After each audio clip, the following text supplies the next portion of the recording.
শহীদ আল্লামা দেলাওয়ার হোসেন সাঈদী তার 1 নম্বরে প্রমাণ। কথা বলেন না কেন? 13টা বছর জীবনে একটা ঘরে কাটিয়েছে, তারপরেও তিনি মাথা নত করেন নাই। কারণ তাগুত ছেড়ে দিয়ে ঈমান এনেছিলেন। তাগুত ছেড়ে না দিয়ে যদি ঈমান আনতেন তিনি টিকে থাকতে পারতেন না। আমি বহু মানুষ জেলে দেখেছি, বহু আলেমকে দেখেছি, তারা টিকে থাকতে পারে না, আল্লাহকে পর্যন্ত দোষারোপ করে।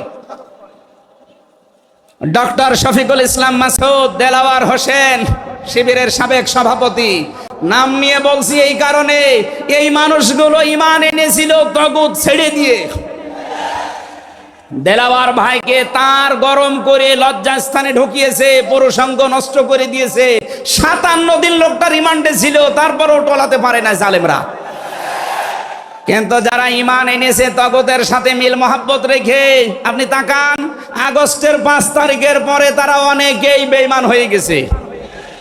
জাতীয় মসজিদের সাবেক ইমাম, কথা বলে না কেন?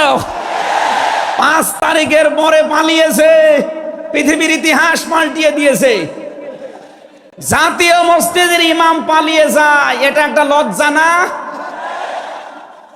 এমপিরা নাই পালিয়ে গেল, আপনি কেন পালাবেন?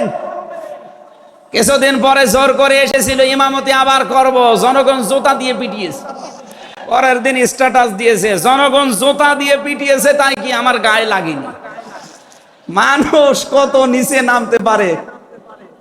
তার বাবা তো একজন ভালো মানুষ ছিল, একজন আলেম ছিল, কি এসেছে আল্লাহ জানে। একটা জালেমাকে সে নাম দিয়েছে কওমি জননী। এই নামটা যেই দিন দেয় সেদিন জেলখানায় ওনার নামে বদদোয়া হয়েছে। মাওলানা মামুনুল হক সহ যত আলেম ছিল আমরা এক জায়গায়, ওনারা বলছিল যে করলো কি